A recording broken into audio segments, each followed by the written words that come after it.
আসসালামু আলাইকুম। আশা করি আপনারা সকলে ভালো আছেন। আমরা প্রথম ক্লাসটা নিয়ে আসতেছি। একসঙ্গে আমরা হোয়াটসঅ্যাপেও লাইভ আছি, ফেসবুকেও লাইভ আছি। যে কোনো প্রশ্ন আপনারা হোয়াটসঅ্যাপে করতে পারবেন, ফেসবুক লাইভেও কমেন্ট করতে পারবেন। যেহেতু ফার্স্ট ক্লাস, এটা নিয়ে আমাদের অনেক ব্যাপার আছে। আমরা তো টপিক বলছিলাম যে আজকে আমরা ট্রান্সফরমার নিয়ে আলোচনা করব, সাবস্টেশন বেসিক নিয়ে আলোচনা করব, এবং এর পাশাপাশি আমরা বিগত যে প্রশ্নটাতে সলভ করার কথা ছিল সেটা নিয়েও কাজ করব। এই ছিল বিষয়। আপনারা একটু কাইন্ডলি সবাই লাইনে আসেন, আমরা এটা নিয়ে আবার বাকি কথাগুলো বলতেছি। যাই হোক, সবাই কেমন আছেন?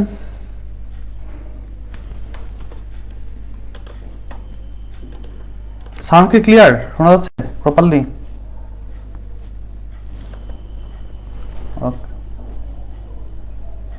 আচ্ছা আচ্ছা, আমি স্পিকারটা একটু ঘুরে নিই, দাঁড়া। এবার শোনা যাচ্ছে?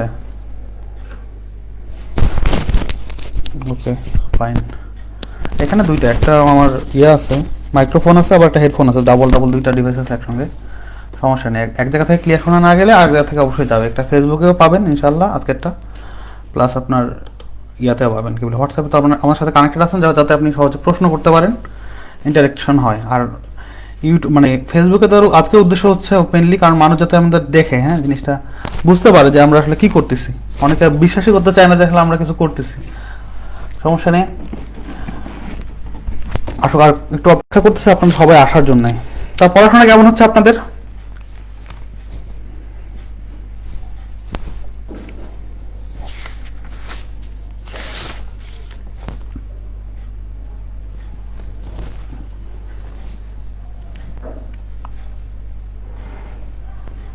আরফাত ভাই বলুন, আপনার পড়াশোনা। ইব্রাহিম ভাই বলুন বলুন, সমস্যা নেই।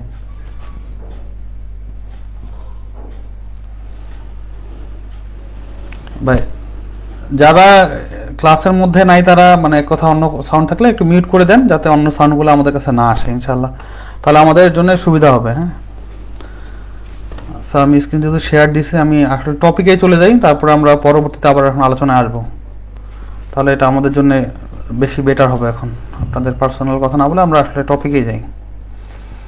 ওকে, আমরা প্রথমত আমরা যেটা বিষয় নিয়ে আলোচনা করতেছিলাম সেটা হচ্ছে ট্রান্সফরমার।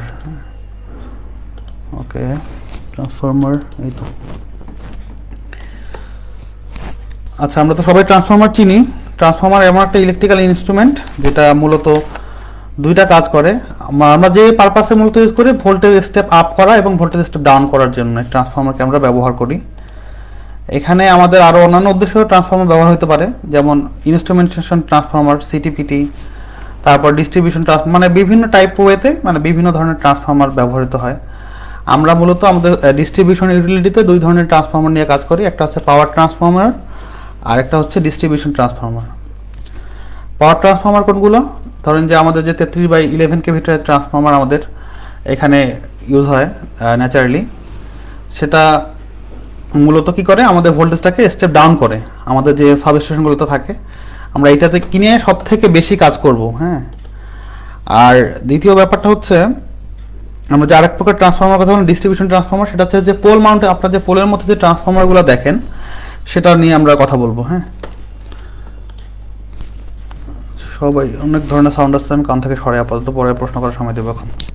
আচ্ছা, আমি বলি তাহলে, ট্রান্সফরমার এমন একটা স্ট্যাটিক ইলেকট্রনিক ডিভাইস যেটা ইলেকট্রিক্যাল পাওয়ারকে এক সার্কিট থেকে আরেক সার্কিটে ট্রান্সফার করে, কিন্তু এখানে কোনো ফ্রিকোয়েন্সি চেঞ্জও হয় না, পাওয়ারেরও চেঞ্জ হয় না প্রথমত।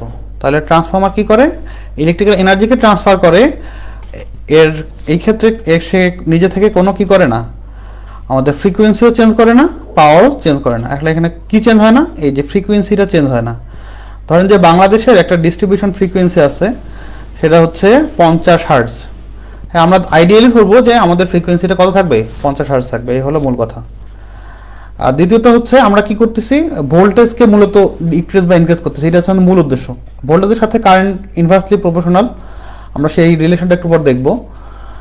কিন্তু আমাদের যে এই ট্রান্সফরমারটা মূলত ভোল্টেজকে চেঞ্জ করতেছে, আমরা একটু দেখাই।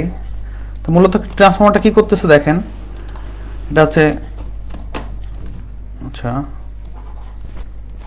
33 কেভিকে 11 কেভিতে কনভার্ট করতেছে, অথবা 11 কেভিকে 0.415 ভোল্টেজে কনভার্ট করতেছে। এটা হচ্ছে আমাদের কি বলি পাওয়ার ট্রান্সফরমারের ঘটনা, আর এটা হচ্ছে আমাদের ডিস্ট্রিবিউশন ট্রান্সফরমারের ঘটনা। কিন্তু যখন আমরা বাসায় ইউজ করি তখন দেখবেন যে 230 ভোল্ট বা 220 ভোল্ট আমরা এখানে পাই, আর 3 ফেজে আমরা 415 থেকে আর একটু বেশি পেতে পারি। এই হলো ব্যাপার, এটা বিভিন্ন ব্যাপারের উপর ডিপেন্ড করে। আপনারা কি মোটামুটি বুঝছেন যে ট্রান্সফরমারটা আসলে কি ধরনের ডিভাইস বা এটা কি কাজ করে? কেউ একজন বলুন।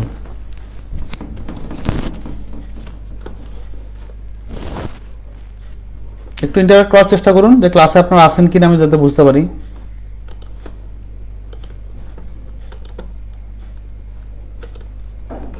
সাবস্টেশন সম্পর্কিত 35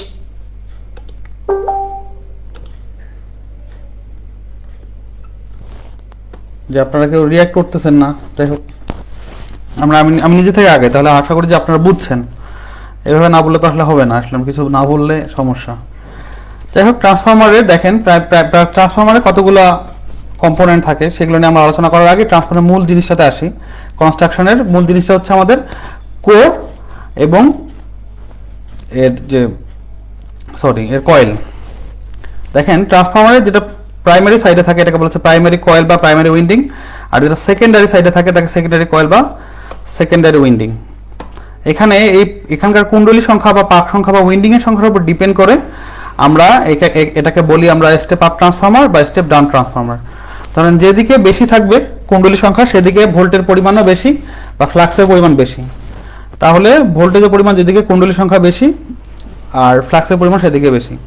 তারপর এই ভোল্টেজটা আমাদের ট্রান্সফরমারের এই কোরের মধ্য দিয়ে ফ্লাক্স আকারে প্রবাহিত হয়ে আমাদের সেকেন্ডারি উইন্ডিংয়ে যায়। এখানে সুবিধাটা কি দেখেন, ট্রান্সফরমারটা আমাদের ইলেকট্রিক্যালি কানেক্টেড না, এটা হচ্ছে ম্যাগনেটিক্যালি কানেক্টেড। দেখবেন যে এটা এসবিএ লেভেলের যে প্রশ্নগুলো আছে বারবার আসছে, ঠিক আছে। ট্রান্সফরমার হচ্ছে ইলেকট্রিক্যালি কানেক্টেড ডিভাইস। হয়তো আমার কথা মিউট হয়ে গেছিলো হোয়াটসঅ্যাপে, আপনারা ফেসবুকে ওপেন করে রাখতে পারেন শোনার জন্য, হয়তো কিছু কথা শুনতে পারেননি। দেখেন ট্রান্সফরমারটা হচ্ছে ইলেকট্রিক্যালি কানেক্টেড না, ট্রান্সফরমার হচ্ছে আমাদের ম্যাগনেটিক্যালি কানেক্টেড। এটা হচ্ছে আমাদের প্রাইমারি উইন্ডিং, এটা হচ্ছে আমাদের সেকেন্ডারি উইন্ডিং।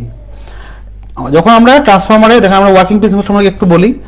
এখানে যখন আমরা সাপ্লাই ভোল্টেজ আমরা এখানে অ্যাপ্লাই করি বা কারেন্ট অ্যাপ্লাই করি, তখন এর মধ্য দিয়ে আমাদের যখন কারেন্ট বা ভোল্টেজ প্রবাহিত হয় তখন এখানে ফ্লাক্স তৈরি হয়। এই ফ্লাক্সটা এই কোরের মধ্য দিয়ে এদিকে এসে কাট করে, তখন সেটা সেকেন্ডারি উইন্ডিংয়ে আসে, সেটাকে আমরা আউটপুটে পাই। যেদিকে মানে একটা পাক সংখ্যার সাথে আমাদের এই ভোল্টেজটা বা ফ্লাক্সটা proportional to number of N, বা পাক সংখ্যার সাথে এটা প্রপোর্শনাল থাকে। তাহলে আমাদের যদি বলি যে কোনো জায়গায় যদি আমরা বলি দেখেন 33 কেভি ট্রান্সফরমার আছে, তাহলে এইদিকে পাক সংখ্যা বেশি 33/11, ঠিক আছে। তাহলে যেদিকে 33 কেভি সেদিকে পাক সংখ্যা বেশি, আর যেদিকে 11 কেভি সেদিকে আমাদের এই যে উইন্ডিং এর যে কয়েলের সংখ্যা বা পরিমাণটা পাক সংখ্যার পরিমাণটা কম থাকে। যে কানেক্ট ডিসকানেক্ট হওয়ার কারণে আমি ডিস্ট্রাক্ট হচ্ছে, কানে বারবার সাউন্ড আসতেছে আপনারা। যাই হোক, আমি যেটা জিনিস বোঝাতে চাচ্ছি দেখেন, তাহলে প্রাইমারি উইন্ডিংয়ে যখন ভোল্টেজ বা কারেন্টের সাপ্লাই আসলো, সেকেন্ডারি উইন্ডিংয়ে সেটা ফ্লাক্সটা কাট করে তখন সেটাকে আমরা পাচ্ছি। ওকে, আমরা সেটা নিয়ে আর আপাতত এখানে না বলে দিতে যাই। সেটা হচ্ছে দেখেন যখন এটা কাট করে আমাদের যে ইয়াগুলো পড়ছিলাম আমরা ট্রান্সফরমারের যে বেসিক, সেখানে আমরা দেখছিলাম এরকম কিছু একটা। ধরেন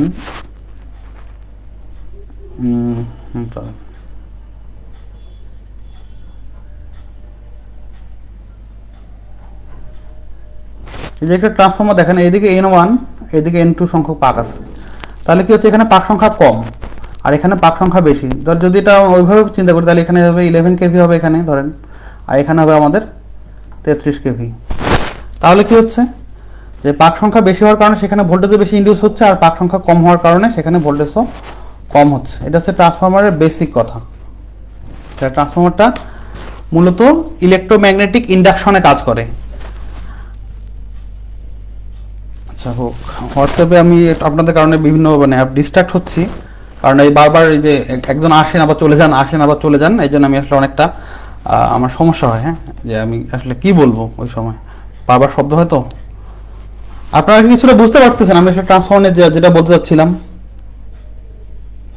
আরাফাত ভাই, মেহরাব ভাই, আকিফ ভাই, ফুরকান ভাই, কিছু একটু বলুন, কথা কি বোঝা যাচ্ছে?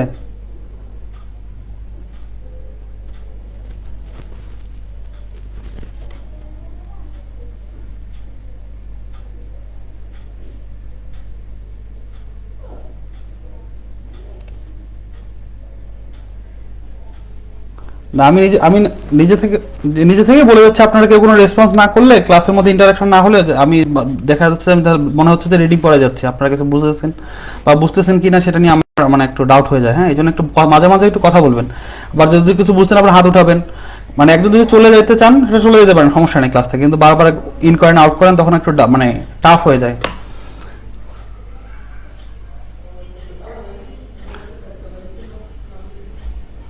আচ্ছা, না না, আমি বললাম তো আমার এখানে দুইটা, এখানে আমার একটা হেডফোন আছে, সেখান থেকেও কানেক্টেড আছে আমি, সেটা আবার একটা স্পিকারও আছে, সেখান থেকেও আমি কানেক্টেড, মানে বোথ ওয়েতে কানেক্টেড আছে।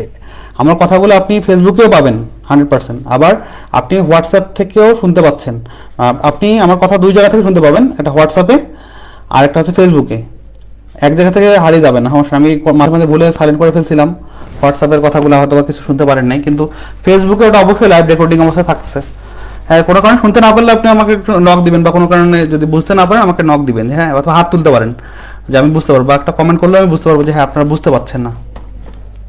আচ্ছা, আমি একটু দাগ না দিয়ে বলার চেষ্টা করি। দেখেন, ট্রান্সফর্মার অনেকগুলো টাইপ আছে, যদি এগুলো একটু লাগে না আপনাদের, আমি আপনাদের যেটা বেশি লাগে সেখান থেকে আসি। হ্যাঁ, ট্রান্সফর্মারের মূল কম্পোনেন্ট নিয়ে আসি। দেখেন, প্রথম যেটা জিনিস সেটা হচ্ছে আমাদের ট্রান্সফর্মারের মেইন ট্যাঙ্ক, যে পুরা যে এই মেটালিক যে বডিটা আছে এটাকে বলা হয় ট্রান্সফর্মার ট্যাঙ্ক। এটা পুরো অয়েল ইমার্স বেশিরভাগ ক্ষেত্রে হয়, মানে এটা অনেক অনেক টাইপ হইতে পারে, কিন্তু আমাদের যে ধরনের ট্রান্সফর্মার ইউজ হয় সেটা হচ্ছে অয়েল ইমার্স টাইপ, মানে তেলের মধ্যে সবগুলো কম্পোনেন্ট ডুবানো থাকে।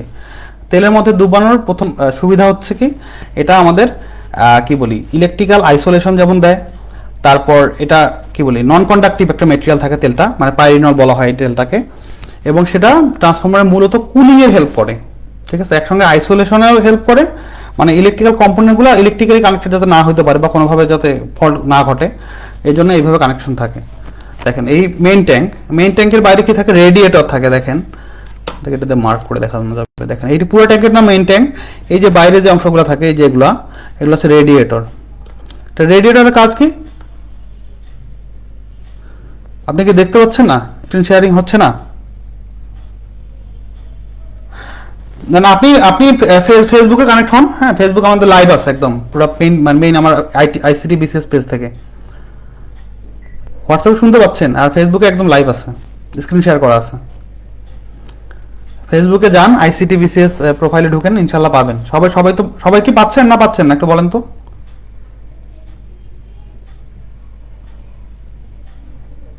ভাই, আপনারা ফেসবুকে ঢুকলে পাবেন, আমার যে প্রোফাইল আইসিটি বিসিএস সবগুলো পেজ থেকে একসঙ্গে লাইভ আছে। হ্যাঁ, পাবেন ইনশাল্লাহ, হ্যাঁ, সমস্যা নেই। আচ্ছা, আপনার একটু ফেসবুকে ঢুকেন ইনশাল্লাহ। আচ্ছা, আমরা মেইন ট্যাঙ্কের কথা বলছি, এরপর আমরা বললাম যে রেডিয়েটরের কথা। রেডিয়েটরটা কি কাজ করে, যেটা আমরা বললাম, রেডিয়েটরটা মূলত তাপটাকে এই পুরা ট্রান্সফর্মারের পুরা বডি থেকে, মানে যে তাপটা উৎপন্ন হয় এখানে ফ্লাক্সের কারণে, সেটা পুরো বডিতে ডিস্ট্রিবিউট করে দেয় এবং ট্রান্সফর্মারটাকে কুলিং বা ঠান্ডা অবস্থা রাখে। কারণ টেম্পারেচার যদি বেড়ে যায় তাহলে আমরা জানি যে কি হয়, রেজিস্ট্যান্স, তারপর ইন্ডাকটেন্স, ক্যাপাসিটেন্স, এগুলোর মান বৃদ্ধি পায়। সুতরাং এটা যাতে না হয় এই জন্য আমরা রেডিয়েটরটা ইউজ করি। এবং এরপরে আমরা আরো অনেকগুলো জিনিস দেখবো, সেটা হচ্ছে যে কুলিং এর যে বিভিন্ন প্রসেস এগুলো লাগবে আমাদের, অয়েল ন্যাচারাল এয়ার ফোর্স, হ্যাঁ, ওএনএএফ, এগুলো আমাদের লাগবে, সেটা আমরা পরে এটা নিয়ে কথা বলতেছি। এরপরে দেখেন কনজারভেটর ট্যাঙ্ক, এই যে পার্টটা আছে আপনাদের আমি মার্ক করে দিচ্ছি, দেখেন ফেসবুক থেকে দেখেন, এই যে মার্কটা, এটা হলো কনজারভেটর ট্যাঙ্ক। এটা কি থাকে, ট্রান্সফরমারের যে তেলটা এখানে একটা নির্দিষ্ট অংশ পর্যন্ত, ধরেন অর্ধেকের বেশি অংশ পর্যন্ত এখানে জমা থাকে, এখানে একটা মিটার থাকে, এটা এর মাধ্যমে আমরা বোঝা যায়। এটা কি হয়, যখন আমাদের তেলের মধ্যে বিভিন্ন ধরনের এক্সপ্যানশন হয়, যখন আমাদের হিট তৈরি হয়, যে কোনো জিনিসের তরল পদার্থ কি হয়, এক্সপ্যান্ড করে, মানে বৃদ্ধি পায়, আয়তন বৃদ্ধি পায়, তখন তেলটা এখানে উপরের দিকে চলে যায়। আবার যখন তেলটা ঠান্ডা হয় তখন আবার এটা নিচের দিকে চলে আসে, তেলের লেয়ারটা। আমি আশা করি আপনারা বুঝতে পারছেন যে কনজারভেটর ট্যাঙ্কটা কি কাজ করে। এখানে একটা অতিরিক্ত পরিমাণ তেল থাকে, যদি বা একটা ফাঁকা অংশও থাকে, মানে তেলটা সম্প্রসারণ বা সংকোচন হলে এই জায়গাটা মানে আয়তন বাড়ে বা কমে। এরপরে আছে এক্সপ্লোশন ভেন্টের কাজটা হচ্ছে, যদি ট্রান্সফর্মারের ভিতরে কোনো বড় ধরনের ইন্টারনাল ফল্ট হয়, তাহলে যদি ট্রান্সফর্মটা কোনো কারণে এক্সপ্লোড হওয়ার চেষ্টা করে তাহলে ওই দিক দিয়ে এখানে ইয়েটা বের হয়ে যাবে, এই প্রেশারটা বের হয়ে যাবে। এখান থেকে দেখা যাচ্ছে না এক্সপ্লোশন ভেন্টটা, এটার পিছন দিকে আছে এরকম একটা জিনিস, জাস্ট একটা এখান থেকে একটা পাইপ বের হয়ে এখান থেকে এরকম রিলিজ করার মতো একটা ডিভাইস থাকে, এটার নাম হচ্ছে এক্সপ্লোশন ভেন্ট। এটা লিফটিং লাঞ্চ, যাই হোক লাঞ্চ বলতে এটা বোঝাচ্ছে আমাদের ব্রিদার। হ্যাঁ, ট্রান্সফর্মার একটা ব্রিদার থাকে, যদি এখানে নাই, আমি অন্য জায়গায় আরেকটা স্লাইডে দেখাবো। ব্রিদার হচ্ছে আমার একটা জিনিস, আমাদের বায়ুমণ্ডলের যে ময়েশ্চার আছে এইরকম একটা ডিভাইস, যে এর ভিতরে সিলিকন ডাইঅক্সাইডের ইয়া থাকে, জেল মানে সিলিকা জেল থাকে এক কথা, ঠিক আছে। এটার কালার সাধারণত সাদা হয় বা অনেক সময় নীল হয়, ঠিক আছে। যখন এটা পুরো মানে এই যে আমাদের ধরেন যে এই কনজারভেটর ট্যাঙ্কের সাথে একটা লাইন হয়ে এটা বায়ু শোষণ করতে পারে, তা বায়ু শোষণ করার সময় এই ব্রিদারটা কি করে, যাতে বায়ু থেকে ময়েশ্চার বা আমাদের কি বলি জলীয় বাষ্প এই তেলের মধ্যে না ঢুকে, কারণ জলীয় বাষ্প যদি তেলের মধ্যে ঢুকে তাহলে আমাদের এই রেজিস্ট্যান্সটা চেঞ্জ হয়ে যাবে, যেটা আমাদের ট্রান্সফরমারের যে ইনসুলেশনটা মানে এর যে নিজস্ব ইনসুলেশন থাকা জরুরি সেটা নষ্ট করে দেয়।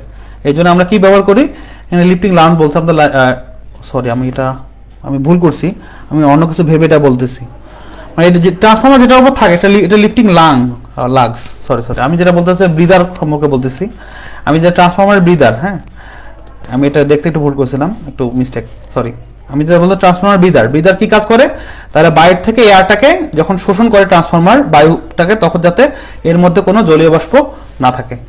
আপনারা কি বুঝছেন? আমি কিন্তু এটা একটু বলতে একটু ভুল করছিলাম, এটা হচ্ছে ট্রান্সফরমার ব্রিদার সম্পর্কে বলা, এখানে চিত্রতে এটা নাই। আর কথা বুঝতে পারছেন?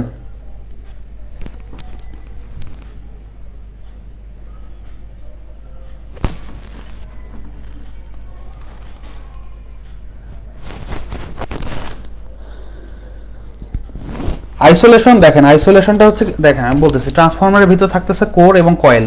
হ্যাঁ, ট্রান্সফরমারের কোরটা হচ্ছে আমাদের এক ধরনের লেমিনেটেড শীট থাকে, এটা বিভিন্ন মেটেরিয়ালের হতে পারে ডিজাইন অনুযায়ী। আমাদের যেগুলো থাকে সেগুলো হচ্ছে এরকম ভিতরে ধরেন যে প্রাইমারি কয়েল আছে, বাইরে সেকেন্ডারি কয়েল আছে, মানে একটা কয়েলের উপর আরেকটা কয়েল আছে, এবং এদেরকে লেমিনেশন দিয়ে মানে কাগজের লেমিনেশন সাধারণত থাকে। আমরা ট্রান্সফরমার রিপেয়ার সবাই এইভাবে তৈরি করি। তারপর কি হয়, উপরে এই যে মাঝে যে ফাঁকা জায়গাটা আছে তিনটা আমাদের যে কি বলি পোলকে, ট্রান্সফরমার তিনটা ওইরকম পোলকে, কোরের পোলকে আমরা তেলের মধ্যে ডিরেক্ট চুবিয়ে রাখি। আমি যেটা আইসোলেশন বলতে বলছি আলাদা করা। এক কথা ধরেন যে একটা ট্রান্সফরমার একটা পোল থেকে আরেকটা পোলকে এমনি ফিজিক্যালি তো আলাদা করা আছে, তারপর এখান থেকে মাঝে একটা ডাইইলেকট্রিক মেটেরিয়াল দেওয়ার কথা বলা হয়। সেই ডাইইলেকট্রিক মেটেরিয়াল এখানে হচ্ছে পাইরিনল, বুঝতে পারছেন? বা ট্রান্সফরমারের ভিতরে যে কমপ্লেক্স অয়েলটা থাকে, যেটা একসঙ্গে আইসোলেশন বলতে বোঝাচ্ছে যে আলাদা করবে। ধরেন যে এয়ার থেকে একটা এয়ারে দুইটা যদি কেবল থাকে, তাহলে ধরেন যে একটা যদি 33 কেবি থাকে তাহলে 1.25 মিটার দূরত্ব থাকতে হয়, তাহলে এর মধ্যে কোনো মানে শর্ট সার্কিট হবে না বা কোনো ফল্ট ঘটবে না।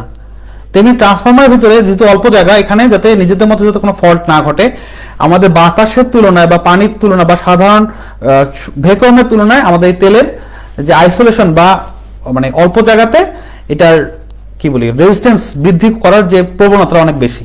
দেখবেন যে ট্রান্সফরমারে যারা টেস্ট করেন, আমাদের সাথে অনেকে কানেক্ট আছেন মানে সাব স্টেশনে, তারা এখানে এই জিনিসটা আপনার চেয়ে ভালো রিলেট করতে পারবেন যে ট্রান্সফরমারের যে দুইটা পোল থাকে তাদের মধ্যে একটা মেগা ওম রেঞ্জে রেজিস্ট্যান্স থাকে, আবার ট্রান্সফরমারের যে দুইটা কোর আছে এদের মধ্যে মেগা ওম মানে মেগার কোর করি আমরা, তো মেগা ওম রেঞ্জে কি থাকে একটা রেজিস্ট্যান্স থাকে। এই রেজিস্ট্যান্সটা যাতে কোনোভাবেই কমে না যায়, ফল্টের কারণে যদি কোনো কারণে কমেও যায়, যাতে কোনো ধরনের বড় ধরনের ব্লাস্ট বা দুর্ঘটনা না ঘটে, আমরা তেলটাকে দিয়ে এই ইয়াটা করি। বুঝতে পারছেন? এক নম্বর। ফুরকান ভাই বুঝতে পারছেন আপনি? আইসোলেশন মানে মূলত আলাদা করতেছি তেলটা দিয়ে। আমরা এখানে বায়ুতে রাখতে পারতাম, তাহলে স্পেসটা অনেক বেশি হতো, কিন্তু ট্রান্সফরমার আমরা খুব কম্প্যাক্ট জায়গার মধ্যে অনেক জিনিসকে রাখবো এবং সেখানে হাই ভোল্টেজ ইনডিউস করে সেখান থেকে আমরা কি করি একটা এনার্জিকে আরেকটা জায়গায় ট্রান্সফার করতেছে। কিন্তু যাতে এই আইসোলেশনটা যদি বায়ুতে হতো তাহলে অনেক বেশি জায়গা লাগতো, কিন্তু যখন তেলের মধ্যে ইমার্জ রাখতেছে জায়গাটা কম লাগতেছে এবং রেজিস্ট্যান্সটা বা ডাইইলেকট্রিক রেজিস্ট্যান্সটা অনেক বেশি। বুঝতে পারছেন ফুরকান ভাই? হ্যাঁ, এবার কুলিংটা কি দেখেন, ট্রান্সফরমারে যখন আমরা হাই ভোল্টেজ ইনডিউস করব এর মধ্যে বিভিন্ন ধরনের লস হয়, ঠিক আছে। ইডি কারেন্ট লস হয়, হিস্টেরেসিস লস হয়। ইডি কারেন্ট লস আপাতত বোঝাচ্ছি। হিস্টেরিসিস লসটা কি, যখন ম্যাগনেটাইজিং বা ডিম্যাগনেটাইজিং হয় তখন এর মধ্যে যে লসটা হয় সেটা হচ্ছে ইডি কারেন্ট, মানে হিস্টেরিসিস লস। আর লিকেজ কারেন্ট যখন ইডি কারেন্ট লস হয় সেটা আমরা ডিটেলস বোঝাচ্ছি না আপাতত। কিন্তু যত লোড বাড়ে, লোডের সাথে আমাদের কপার লস বাড়ে, আই স্কোয়ার আর এই রেটে বাড়ে, এটা আমাদের বারবার আসবে। দেখেন এই যখন এই লসটা বাড়ে তখন এর ভিতরে হিট তৈরি হয়, এই হিটটা আবার চারদিকে যাতে ছড়িয়ে পড়ে তেলের মাধ্যমে। আমরা জানি কি হয়, যখন তাপ বৃদ্ধি করি তখন যে কোনো তরল পদার্থ এক্সপ্যান্ড করে এই যে রোটেটিং আমাদের ইয়াগুলো আছে, এই যে রেডিয়েটরগুলোর মধ্যে তেলটা এইভাবে বাইরে থেকে ভিতরে ফ্লো করে আবার বাইরের দিকে যায়।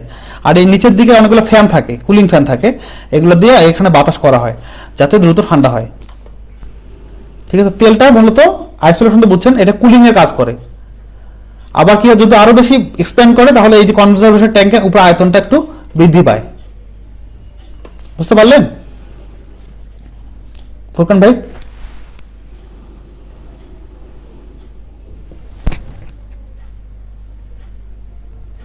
আচ্ছা, যদি বুঝতে পারেন ধন্যবাদ, না বুঝতে পারলে সমস্যা নেই, আমরা এটা নিয়ে মানে ক্লাসের লেন্থ বড় হইলেও টেনশন নেই, আমরা ইনশাল্লাহ চেষ্টা করব। আচ্ছা, এরপর দেখেন এই যে এয়ার রিলিজ প্লাগ, যদিও আমরা বাংলাদেশে আইডিয়াল কেসের জন্য এটা তৈরি করা না স্লাইডটা, যাই হোক তারপরে আমরা অন্য ওয়ার লেভেল ইন্ডিকেটর, এটা নিয়ে আপাতত বলতেছি না, এটা লাগবে। দেখেন এই ট্রান্সফরমারের এই আমাদের যে কনজারভেটর ট্যাঙ্ক আছে, এখানে অয়েল লেভেলকে ইন্ডিকেট করার জন্য এখানে একটা ইয়া থাকে, মিটার থাকে, মানে ট্রান্সফরমারের বর্তমান কি পরিমাণ তেল আছে সেটা এখান থেকে বোঝা যায়। যদি এটা একটা নির্দিষ্ট পরিমাণ কমে যায় তখন সেটা পর্যাপ্ত আইসোলেশন বা রেজিস্ট্যান্স প্রদান করতে পারে না, এজন্য বাইরে থেকে এখানে ড্রাম দিয়ে তেল দিতে হয়। এই হলো ব্যাপার। এই জন্য ওয়ার লেভেল ইন্ডিকেটর একটা মনে করেন যে একটা মেজারিং ডিভাইস। এরপরে দেখেন ট্যাপ চেঞ্জার। ট্যাপ চেঞ্জারটা কি করে দেখেন, আমরা তো বলি যে আইডিয়ালি একটা ট্রান্সফরমার 33 থেকে 11 কেভি বা 11 কেভি থেকে 0.415 ভোল্টেজে কনভার্ট করবে, কিন্তু এটা সবসময় ঘটে না। আমরা কি করি, ডিস্ট্রিবিউশন ইন্ডে বা আমাদের যে গ্রাহক যে ইন্ডে থাকে তাকে আমরা সবসময় একটা কনস্ট্যান্ট সাপ্লাই দেওয়ার চেষ্টা করব। তা ঘটনাটা কি ঘটে, যখন কোনো কারণে ধরেন ঈদের সময়, একটা কথা প্র্যাকটিক্যাল কেস আমরা আপনাদের বলতেছি, ঈদের সময় লোড কমে যায় তখন কিন্তু ভোল্টেজ জেনারেশন বেশি না, মানে হঠাৎ করে তো কমানো যায় না। বড় বড় যে বেস লোড পাওয়ার প্ল্যান্টগুলো আছে, ধরেন যে পায়রা, মাতারবাড়ি, তারপরে ধরেন যে কিছুদিন পরে আরো বড় বড় কিছু আরো অনেকগুলো আছে, ধরেন এগুলো যখন হঠাৎ করে বন্ধ করে ফেলা যায় না, একটা রানিং ফেজে আনতে অনেক সময় লাগে, তখন আমরা এগুলো বন্ধ করি না, চালুই থাকে। তখন কি হয়, ভোল্টেজ লেভেলটা হঠাৎ করে বেড়ে যায়। ধরেন 33 কেভিতে তখন প্রায় 35.8, 36.8 এরকম আসে যায়।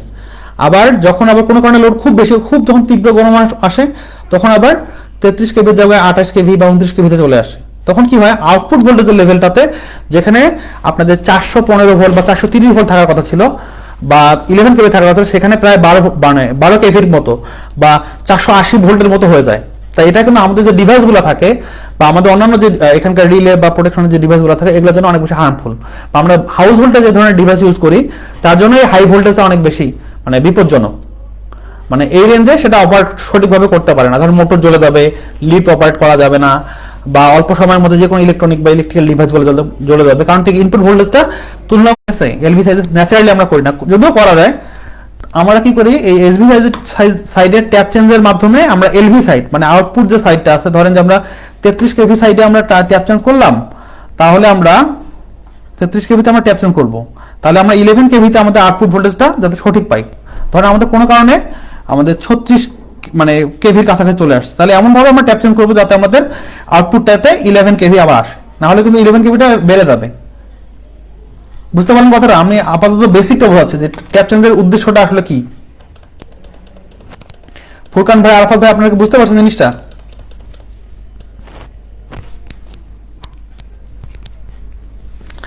ভোল্টেজের ভ্যালুটা বা কারেন্ট, হ্যাঁ নির্দিষ্ট সময় নিয়েছে। আচ্ছা ভালো মতো বুঝতে পারছেন ইনশাআল্লাহ। যাই হোক মেহরাব ভাই, আকিব ভাই, আপনারা চাইলে একটু মাঝে মাঝে কথা বলবেন, যত বেশি ইন্টারাক্ট করবেন আপনার জন্য সুবিধা। আমি বলছি যে খাতা কলম নিয়ে বলবেন, যদি আমি খাতা কলম মানে লেখার মতো এখন কিছু দেই নেই, আপাতত এগুলো স্লাইডে তো এমনি পাবেন, স্লাইড দিয়ে দিব, সমস্যা নেই। এগুলো হচ্ছে ট্রান্সফরমারের basic component. Tap changer, on load tap changer সম্বন্ধে একটু বলছি। এখন এই দেখেন এসভি হুইল মানে নিচে চাকা যেটা থাকে সেটা দরকার নেই, এসভি আর এলভি বুশিং, এই যে ট্রান্সফরমারের যে এই জিনিসটা দেখতেছেন এখানে, এই যে দেখেন এগুলোকে বলা হয় বুশিং। এই যে এই পিছনে আবার ছোট ছোট 4টা বুশিং আছে, মানে 3টা বুশিং আছে, ঠিক আছে। এখন দেখেন বুশিং কি করে, এই যে ট্রান্সফরমারটা একটা মেটালিক ডিভাইস, এর ভিতরে আবার ইলেকট্রিক্যাল বা ম্যাগনেটিক্যাল কানেকশন আছে, তাহলে এর সাথে এই বডির যাতে কোনোভাবে ইলেকট্রিক্যাল কন্ডাকশন না হয় এই জন্য এটা দিয়ে আইসোলেট করা হয় ট্রান্সফরমারকে।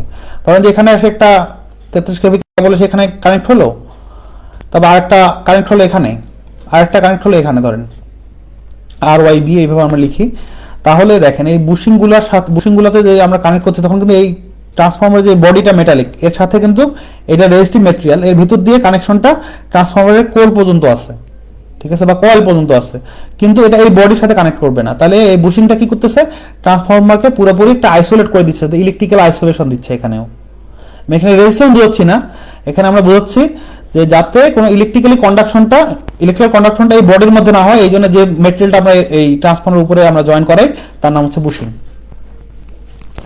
আশা করি বুঝতে পারছেন।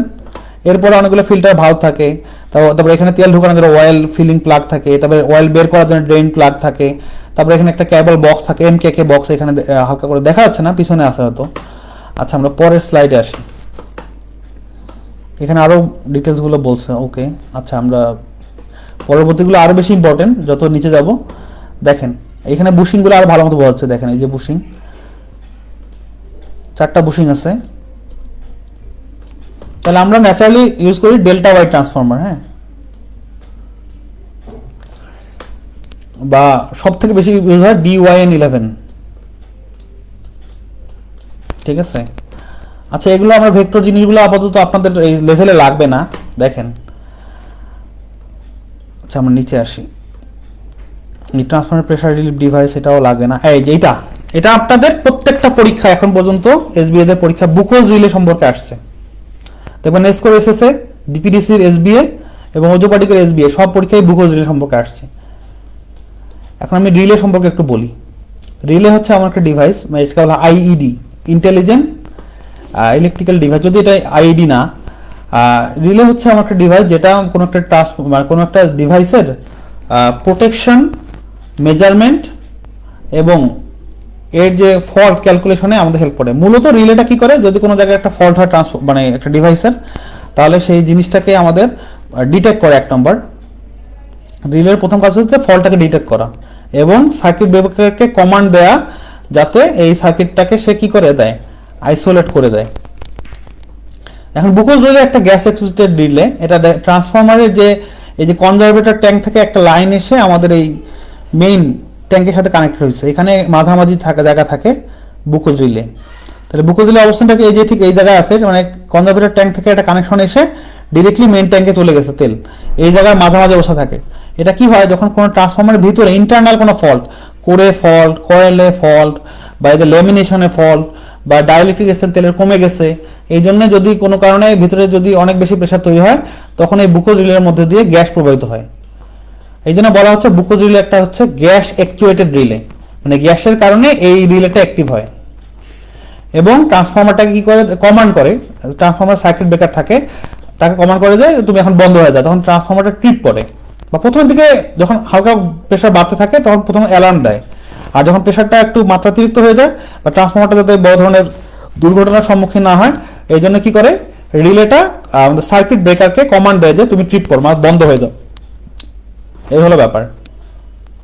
তাহলে এখান থেকে সব থেকে যে গুরুত্বপূর্ণ বুকোজ রিলেটা হচ্ছে গ্যাস অ্যাকচুয়েটেড রিলে, যেটা ট্রান্সফরমারের ইলেকট্রিক্যাল ফল্টের জন্য ব্যবহৃত হয়, মানে ইন্টারনাল ফল্টের জন্য ব্যবহৃত হয়, এবং সেটা কি করে, সার্কিট ব্রেকারকে ট্রিপিং কমান্ড দেয়, মানে বন্ধ হয়ে যাওয়ার কমান্ড দেয়।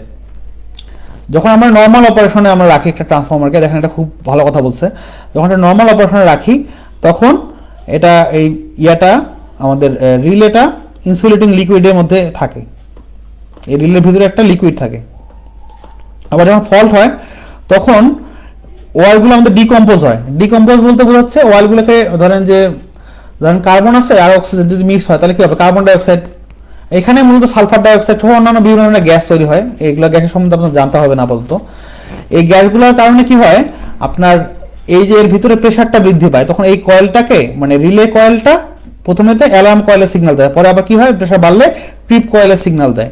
ন্যাচারাল অবস্থায় মানে কোনো সমস্যা নেই, যখনই প্রেসারটা বাড়ে তখনই গ্যাস প্রডিউস হয় এবং এই অয়েলটা ডিকম্পোজ হয়, তখন আমাদের এখানে প্রেসার যখন বিপজ্জনক মাত্রায় ঊর্ধ্বে যায় তখন সেটা ট্রান্সফরমারকে ট্রিপ করার সিগন্যাল দেয়। তাহলে কি যখন গ্যাস অ্যাকিউমুলেশন হয় রিলেতে, triggering the alarm or disconnecting the transformer, এটা আমি যেটা বললাম ট্রিপিং করে ট্রান্সফর্মারকে বন্ধ করার নির্দেশ দিয়ে দেয়। বুঝতে পারছেন? আর এটা যে ম্যাক্স বুকও নাম অনুসারে এই রিলেটার নাম হয়েছে। তা মূলত কি হয়, গ্যাস জমার কারণে বা অয়েল লিকের কারণে বা ওভারহিটিং এর কারণে এই মানে অপারেট করতে পারে। কিন্তু আমরা মূলত এই গ্যাস অ্যাকচুয়েটেড বা গ্যাস অ্যাকুমুলেশনের কারণে বা গ্যাস বেশি জমা হলে এই জিনিসটা ঘটে, এটা আমরা জানতে হবে। এইটা প্রত্যেকটা ইউটিলিটি পরীক্ষা প্রশ্নতে আসছে এবং আপনাদের জন্য ইম্পর্টেন্ট। এই সার্কিট ডায়াগ্রাম যারা ইলেকট্রিক্যাল ইলেকট্রন তাদের জন্য লাগে, বা এর ভিতরে যা আছে এগুলো অন্যদের জন্য লাগে, কিন্তু আপনারা যারা বেসিক এই ধরনের চাকরিতে পরীক্ষা দেবেন তাদের জন্য অত বেশি জানা দরকার নাই। আমি এগুলো নোট কিন্তু আপনাদের লিখে দিচ্ছি অনেকটা, তারপরে আমি আরও কিছু বাংলায় নোট করে দেবো ইনশাল্লাহ, যাতে আপনাদের পড়তে সুবিধা হয়। কারণ এই জিনিসগুলো বাংলা বইগুলোতে খুব একটা পাওয়া যায় না। যে পলিটেকনিকের বইগুলো আছে সেখানে খুব শর্ট ফরম্যাটে আছে। আমি একটা জিনিস আপনাদের এখান থেকে দেখাই, দাঁড়ান। এই যে ভোকেশনালের বইয়ে এই জিনিসটা অনেক সুন্দরভাবে আছে। ভোকেশনালের বইটা যে কোথায়, এটা কোনটা ওপেন করছে, সরি এটাতে নাই। আমার কথা কি বোঝা যাচ্ছে ভাই? যারা আছেন একটু লাইন একটু বলেন, না বোঝা গেলেও আমি একটু হয়তো একটা স্টাইলটা চেঞ্জ করবো। ওকে ওকে, মানে আমি তো ব্যাপারটা কি, এই ট্রান্সফরমার নিয়ে অলমোস্ট 4 বছর থেকে আল্লাহর মতো কাজ করতেছি। আমার ট্রান্সফরমার নিয়ে আমি কত সহজভাবে বোঝাবো এটা নিয়ে আমার নিজের মধ্যে একটা টেনশন আছে। হ্যাঁ, আমি অনেক ভালো জানি এবং এটা নিয়ে আমি প্রায় 6 থেকে 7 মাসের মতো ট্রেনিংয়ে করছি শুধু ট্রান্সফরমার নিয়ে। এবং কিছুদিন আগেও আমাদের ট্রেনিং হয়েছে, সেখানেও ট্রান্সফরমার নিয়ে আমরা প্রায় 5 দিন কাজ করছি অনেক বিষয় নিয়ে। আমি কত সোজাভাবে বোঝাবো এটা নিয়ে আমি নিজের দুশ্চিন্তায় আছি, কারণ আমি যখন বেশি জানলেও বিপদ। আমি কোনটা আপনাদের কাছে মানে ডেলিভার করব এটা একটু টাফ হয়ে যায় আমার জন্য মাঝে মাঝে।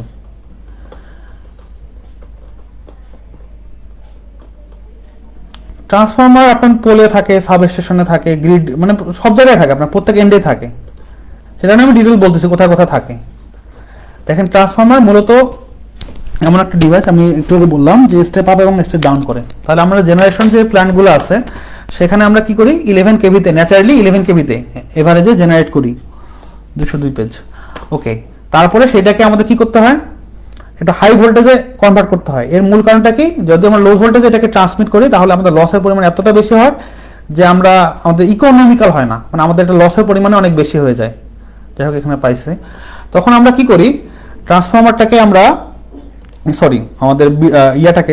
আমাদের কারেন্ট বা ভোল্টেজটাকে একটা নির্দিষ্ট লেভেলে নিয়ে গিয়ে ট্রান্সফর্ম করি, এবং সেটা আমাদের ধরেন যে বাংলাদেশে যারা পিজিসিবি আছে তারা ট্রান্সমিট করে। যেই জেনারেশন করুক প্রথমত পিডিবি সেটা কিনে নেয়, তারপর পিজিসিবির মাধ্যমে ট্রান্সমিট করে। তারপর আমরা বিভিন্ন ডিস্ট্রিবিউশন ইউটিলিটি 6টা বাংলাদেশে আছে, ডিপিডিসি, ডেসকো, নেসকো, ওজোপাডিকো, পিডিবি নিজে এবং আরইবি, এরা ডিস্ট্রিবিউট করে। এখানে কোথায় দেখেন, প্রথমত আমাদের যে জেনারেশন স্টেশন আছে সেখানে 11 কেভি থেকে আমরা এটাকে আমাদের রিকোয়ার্ড যে কেভি, কত বাংলাদেশে সর্বোচ্চ বলতে পারবেন ট্রান্সমিশন ভোল্টেজ আইডিয়া আছে? 11 কেভিতে, সরি হ্যাঁ তো ঠিক আছে, 400 কেভি পর্যন্ত আমরা সর্বোচ্চ ট্রান্সমিট করি। তারপরে আরো অন্যান্য যে লেভেল আছে 132 আছে, ঠিক আছে, তারপরে আছে 240 কেভি আছে, সরি উপরে লিখতেছে একটু বুঝে নেন। না 240, 132, 240 আর হচ্ছে 400 কেভি। এটা হচ্ছে আমাদের ভ্যালুগুলো। এই ভ্যালুগুলোতে আমরা কি করি, আমাদের পাওয়ারটাকে ট্রান্সফার করি। কারণটা কি, যাতে লসটা কমে। আমরা জানি যেটা লস হচ্ছে আই স্কোয়ার আর লস, এটা কমানোর জন্য মূলত। দেখেন আই স্কোয়ার আরটা তো কনস্ট্যান্ট, তারের রোধ কি খুব একটা বাড়বে কমবে, খুব একটা বাড়বে বা কমবে না। কিন্তু আমাদের যে কারেন্টের ভ্যালুটা, এই কারেন্টের ভ্যালু যত বাড়বে তার স্কোয়ারের প্রপোর্শনালি আমাদের লসটা হবে, এটাকে বলা কপার লস। তাহলে যদি আমরা এই যে ভোল্টেজের পরিমাণটা বাড়িয়ে দেই তাহলে কারেন্টের পরিমাণ কমে। কারণটা কি, কারেন্টের সাথে inversely proportional, inversely proportional to V, মানে কারেন্ট বাড়লে ভোল্টেজ কমে। আমরা একটু পরে যে ট্রান্সফরমার যে মেইন ইকুয়েশনটা আমরা যদিও গুরুত্বপূর্ণ মনে করি এখন, যে IP by IS equal NS by NP equal VS by VP, মানে এটা দ্বারা বোঝাচ্ছি যে প্রাইমারি কারেন্টের সাথে সেকেন্ডারি ভোল্টেজের সম্পর্ক, বা প্রাইমারি মানে একটা পাক সংখ্যা যত বেশি কারেন্ট তত কম, পাক সংখ্যা যত কম কারেন্ট তত বেশি, অথবা ভোল্টেজ যত বেশি কারেন্ট তত কম, ভোল্টেজ যত কম কারেন্ট তত বেশি। এই জিনিসটা আপনাদের লাগবেই। তাহলে এখানে যখন আমরা 400 কেভিতে নিলাম তখন কিন্তু কারেন্টের পরিমাণটা অনেক বেশি কমে গেল। যার কারণে লসের পরিমাণ কম, এটা করলাম। তা এটার জন্য প্রথমত আমাদের ডিস্ট্রিবিউশন মানে আমাদের জেনারেশন থেকে যখন ট্রান্সমিশনে যাব তখন আমাদের 11 কেভি থেকে 400 কেভিতে আমাদের ট্রান্সমিট করতে হচ্ছে বা অন্য যে কোনো লেভেলে ট্রান্সমিট করতে হচ্ছে। ঠিক আছে, যেমন ঢাকাতে সব থেকে বেশি মানে ইলেকট্রিক্যাল সাপ্লাই দেয় ইজিসিবি, যেটা নারায়ণগঞ্জে অবস্থিত। সেটা কি করে, ওরা সাধারণত 132 কেভিতে আমাদের দেয়, সাপ্লাই দেয়। তারপরে ডিপিডিসি বা ডেসকোর যে ইয়াগুলো আছে, ডিস্ট্রিবিউশন যে সাবস্টেশনগুলো আছে, সেগুলো কি করে আপনাদের সেই 132 কেভিকে 33 কেভিতে কনভার্ট করে।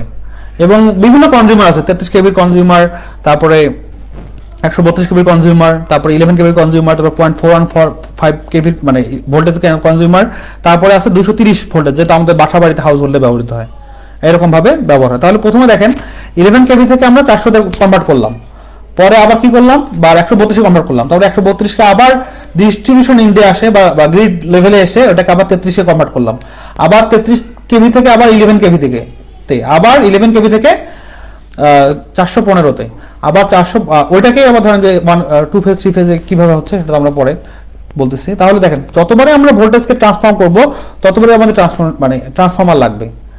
প্রথমত জেনারেশন প্ল্যান্ট থেকে আমরা স্টেপ আপ করার জন্য, তারপর ডিস্ট্রিবিউশন, তারপর ট্রান্সমিশনের ক্ষেত্রেও ধরেন যে 132 কেবিতে সে পাইলো, সেটাকে আবার সে 400 কেবিতে কনভার্ট করে ট্রান্সমিট করতেছে, বা 11 কেবি পাইলো সেটাকে 400 কেবিতে পিজিসিবিকে নিতে হচ্ছে। আমি আপনাদের একটা গ্রিডের কথা বলি, সেটা হচ্ছে মানিকনগর গ্রিড। হ্যাঁ, এটা হচ্ছে আপনাদের মতিঝিলে অবস্থিত।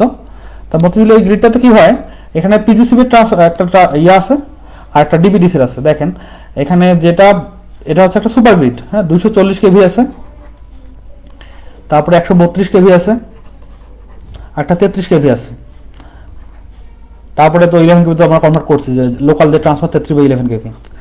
তাহলে দেখেন পিজিসিবি দেখেন দুইটা ইন্ডে কাজ করে, একটা হচ্ছে 240 কেভিতে, 132 কেভিতে। 132 কেভি থেকে সে কাকে দেয়, ডিপিডিসি কে দেয়। আর ডিপিডিসি সেটা 132 কেভিরও আবার ওনার নিজস্ব আছে নারী, তারপর আবার 33 কেভিরও নির্দিষ্ট আছে। এটা সে নিজে দেয়, মতিঝিল গ্রিডকে দেয় বা ধানমন্ডি গ্রিডকে দেয়। 132 কেভি সে নিজে ট্রান্সফার করে। আবার 33 কেভি তার অনেকগুলো সাবস্টেশন, যেমন নারীদের সাবস্টেশন আছে, আরও অনেকগুলো সাবস্টেশন আছে, তাকে দেয়। আবার 11 কেভিতে অনেকগুলো কনজিউমার আছে, ঠিক আছে। তারপর আবার 11 কেভি থেকে আবার অনেকগুলো 11 কেভি ফিডারগুলো থেকে সাবস্টেশন থেকে বের হয়। তাহলে প্রত্যেকটা পার্টে দেখেন এই জায়গায় একটা ট্রান্সফর্মার আছে ধরেন, তারপরে আবার 132 থেকে 33 এর জন্য আরেকটা ট্রান্সফর্মার আছে, আবার 33 থেকে 11 কেভির জন্য আরেকটা ট্রান্সফর্মার। তাহলে প্রত্যেকটা ইন্ডে যখনই আমরা ভোল্টেজকে ট্রান্সফর্ম করব বা চেঞ্জ করব, তখনই আমাদেরকে এই ট্রান্সফর্মার ব্যবহার করতে হবে। আপনারা আশা করি আমার কথাটা বুঝতে পেরেছেন। ফুরকান ভাই, পুরো ক্লিয়ার কেন আমরা ট্রান্সফর্মার ব্যবহার করতেছি?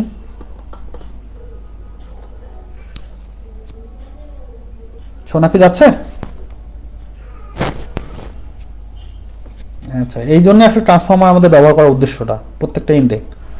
আচ্ছা হোক, ট্রান্সফর্মারের ভিতরে দেখেন এখানে কিছু কিছু ডিভাইস সম্পর্কে আমরা আরো কিছু জানতে হবে। এগুলা যেহেতু আপনারা সাবস্টেশনে কাজ করবেন, একদম বেসিক, এগুলা ভাইভাতেও প্রশ্ন করে যে আপনারা বলেন তো সাবস্টেশনে কি কি থাকবে বা কি কি কাজ করে, বলেন তো এই যে বিভিন্ন ধরনের যে মিটারগুলো আছে আপনারা কিভাবে দেখবেন না দেখবেন, এই জন্য এই বেসিক প্রশ্নগুলো কিন্তু ভাইভাতে করে। তো দেখেন এখানে আমি আপনার প্র্যাকটিক্যাল দিয়ে একটা উদাহরণ বললাম, যে এটা হলো মানিকনগর সুপার গ্রিডটা, আমাদের একটা ভিজিট ছিল, সেই ভিজিট সম্পর্কে আপনাদের বললাম যে কিরকম ওই জায়গাতে হয় প্র্যাকটিক্যালটা। তো আমি এখানে একটা জিনিস দেখাই, এখানে দেখেন এইভাবে কল একটু লাইনে থাকেন, একটু হোল্ড করেন। হ্যাঁ,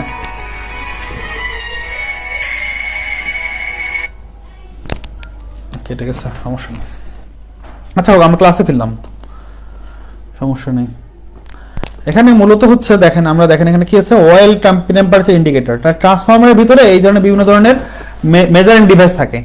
ট্রান্সফরমার বললাম তো আমাদের বিভিন্ন কুলিং সিস্টেম আছে, এটাকে অ্যাক্টিভেট করার জন্য আমাদের বিভিন্ন টেম্পারেচার লেভেল আছে। আমরা এটাকে কত টেম্পারেচারে আমরা এটাকে অপারেট করব বা ফ্যানগুলা চালাবো, সেই জন্য আমাদের মেজার করতে হয়। ধরেন যে একটা সাবস্টেশনে আপনাদের 50 ডিগ্রিতে আপনাকে এই কুলিং ফ্যান চালাতে হবে, মানে এর উপরে উঠলে আপনার সাবস্টেশনের জন্য এটা ভালো না, তাহলে আপনাকে অবশ্যই মেজার করতে হবে। এই জন্য অয়েল টেম্পারেচার এবং কি বলে উইন্ডিং টেম্পারেচার মিটার থাকতে হয়। অয়েল টেম্পারেচার আর উইন্ডিং টেম্পারেচার মিটার থাকে আপনার, ধরেন যে মিটারগুলা ট্রান্সফরমারের যে বডিটা আছে এখানে লাগানো থাকে, এই যে এই বাইরে এই জায়গাটাতে একটা থাকে oil temperature metre, winding temperature metre এখানে একটা বাইরে একটা এরকম মিটার আকারে থাকে, আবার ভিতরে আপনাদের ডিজিটাল ডিসপ্লে আকারেও সেটা দেখতে পারবেন। এই হলো ব্যাপার। হৃদয় ভাই লিখছে ভিতরে কোনোভাবেই আমাদের জলীয় বাষ্পটা প্রবেশ করতে পারে না এবং এই ডাইইলেকট্রিক এক্সটেন্টটা সবসময় ঠিক থাকে। তাহলে এটা ন্যাচারাল অবস্থা। এটা যখন একটু ওয়ার্স হয়েছে বা খারাপ হয়েছে তখন এরকম অবস্থা, এটা একদমই খারাপ অবস্থা। আর এখন অনেক ভালো মানের ব্রিদার ইউজ হয়, এদেরকে বলা হয় maintenance free dehydrating gas breather বা কি বলি মেইনটেনেন্স ফ্রি ব্রিদার। এই ধরনের ব্রিদার অনেকগুলো আছে, আমরা যে টুলটাতে আসছি এখন। তো এটাতে কি হয়, এটাতে একটা হিটার দেওয়া থাকে। ধরেন যে এইটা ন্যাচারালি ছিল, পরে যখন পানি ভিতরে প্রবেশ করছে বা জলীয় বাষ্প তখন এরকম হয়ে গেছে, আর যখন আরো হচ্ছে তখন আরো বেশি ব্রাউন বা বাদামি হয়ে যায়। তা এর মধ্যে কি থাকে, একটা হিট সিঙ্ক দেওয়া থাকে। এর ভিতরে ভিজা আছে, একটা হিট সিঙ্ক আছে। তখন কি হয়, এর ভিতরে ধরেন জলীয় বাষ্প জমে এটা ভেজা ভেজা হয়, তখন হিট সিঙ্কটা নিজে থেকে অন হয় এবং এটার আচ্ছা আমি একটু দেখতেছি, নেটের কোনো সমস্যার কারণে কাট হতে পারে। না না কাট হয়নি, কাট হয়নি, এই তো লাইভ আছে তো।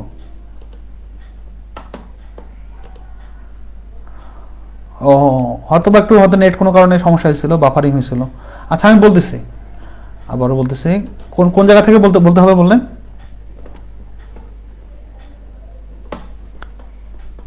ও আচ্ছা আচ্ছা, ওজোবার্দিক পার্টিগত আপনার এই যে সিলিকা জেল ব্রিদার সম্পর্কে আসছিল, যে এটার মূল কাজটা কি, ঠিক আছে, 2021 সালের পরীক্ষাতে আসছিল এটা। তাই এই ব্রিদারের কাজটা হচ্ছে কি, আমাদের জলীয় বাষ্প বা ময়েশ্চারকে অ্যাবজর্ব করা। তাই অ্যাবজর্ব করলে কি ঘটনাটা ঘটবে, যে আমাদের যে এর ভিতরে যে মানে আমাদের যে কোয়ালিটি আছে, তেলের যে কোয়ালিটি, সেটা কখনোই নষ্ট হবে না। আর আমি এখানে আরেকটা ধরনের আপনাদের ব্রিদারের কথা বলছিলাম, যে মেইনটেনেন্স ফ্রি ব্রিদার। এটা এখন বেশিরভাগ ক্ষেত্রে ভাই পার্সোনাল কথা বললে কাইন্ডলি সাইলেন্ট করে নিয়েন, একটু সাইলেন্ট করেন। ওকে, দেখেন এই যে মেইনটেনেন্স ফ্রি ব্রিদারগুলো, পরিবারের সবারই একই অবস্থা। আমার বাচ্চা মাঝে মাঝে ডিস্টার্ব দেয়, এরকম কথা টথা বলে, অনেক ক্লাসের মধ্যেও বলে। দেখেন মেইনটেনেন্স ফ্রি ব্রিদারে কি থাকে, এরকম ভিতরে একটা সিলিকা জেলের একটা বক্স আছে এবং সেখানে একটা হিট সিঙ্ক দেওয়া থাকে বা একটা হিটার থাকে, সরি হিট সিঙ্ক না, হিটার থাকে। হিটারটা কি করে, এই জিনিসটাকে একটা ইন্ডাকশন হিটিং এর মাধ্যমে এই জিনিসটা গরম করে ভিতরে যে বাষ্পটাকে আবার বের করে দেয় কথা। এর ভিতর দিয়ে বায়ুটা প্রবেশ করতে পারে এই নিচ দিয়ে। যদি এখানে জলের বাষ্প জমে গেল, তাহলে এরকম ব্রাউন হয়ে যাবে বা এরকম কি বলি গ্রে হয়ে যাবে। তখন সেটা কি করতেছি, আমরা তাপের মাধ্যমে সেটা মুছে দিচ্ছি, যার কারণে এখন মেইনটেনেন্স ফ্রি ব্রিদারগুলো সব থেকে বেশি ইউজ হয়। আশা করে বুঝছেন। এটা স্লাইড তো পাবেন, তারপরে যদি প্রশ্ন থাকে আমাকে পরে জিজ্ঞাসা করিয়েন যে এটা কি। এই যে ডিজলভড গ্যাস অ্যানালাইজার, আমাদের ট্রান্সফর্মার অয়েল আছে, এর মধ্যে বিভিন্ন ধরনের গ্যাস আছে। আমি একটু বলছিলাম যে carbon monoxide, carbon dioxide, methane, hydrogen, oxygen, তারপরে ইথিলিন, তারপরে ময়েশ্চার থাকতে পারে, তারপরে ইথেন থাকতে পারে, তারপরে অ্যাসিটিলিন থাকতে পারে, হ্যাঁ, ইথাইন থাকতে পারে। যাই হোক, এই গ্যাসগুলো থাকে। এই গ্যাসগুলো কি পরিমাণ আছে তার উপর ডিপেন্ড করবে এর ডাইইলেকট্রিক স্ট্রেন্থ বা আইসোলেশন দেওয়ার ক্যাপাসিটি বা এর রেজিস্ট্যান্স কেমন আছে বা আইআর টেস্টে এর ভ্যালুটা কেমন আসবে। এটা কিন্তু আমাদের এই ইয়ার থেকে আসে, এই ডিজলভ গ্যাস অ্যানালাইজার থেকে আমরা বুঝতে পারি যে আসলে কি পরিমাণ কি অবস্থা আছে এখন। বুঝতে পারছেন? তাহলে এটা খুবই ইম্পর্টেন্ট, তেলের কোয়ালিটিটা কেমন আছে মেজার করার জন্য। আপনাকে বলবে যে ডিজিএটা কোথায় ব্যবহার করা হয় বা কি জন্য ব্যবহার করা হয়। এটা ডিজিএটা মূলত ব্যবহার করা হয় তেলের কোয়ালিটি ডিফাইন করার জন্য বা তেলের মধ্যে এখন কি পরিমাণ গ্যাসের পরিমাণ আছে সেটার অনুপাত বের করার জন্য এটা লাগবে। এটা কার্ভ আছে, যারা ইলেকট্রিক্যাল ইঞ্জিনিয়ার আমাদের এসটি ইঞ্জিনিয়ার লেভেলে আমাদের সাথে পড়াশোনা করবেন তাদেরকে এই কার্ভটা আমরা শিখাবো, আপনাদের লাগবে না।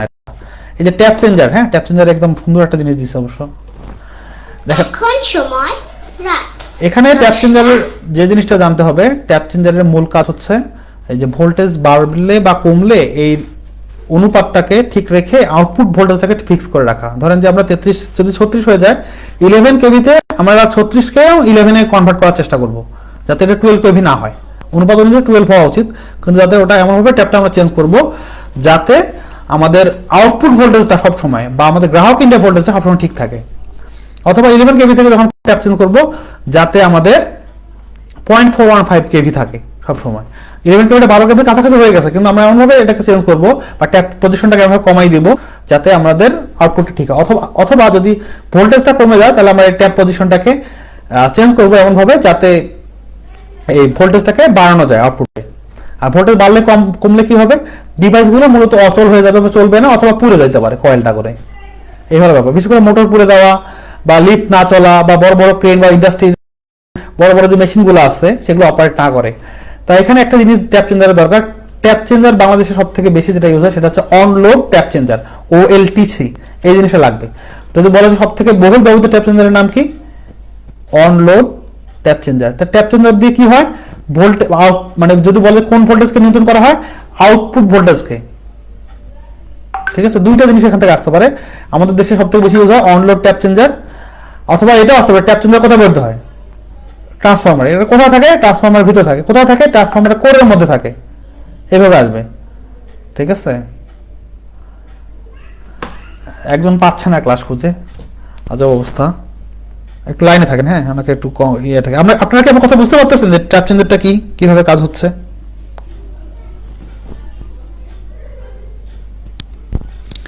আচ্ছা, কারণ আপনাদের কারো কি প্র্যাকটিক্যাল এক্সপিরিয়েন্স আছে ট্রান্সফরমার নিয়ে কাজ করার?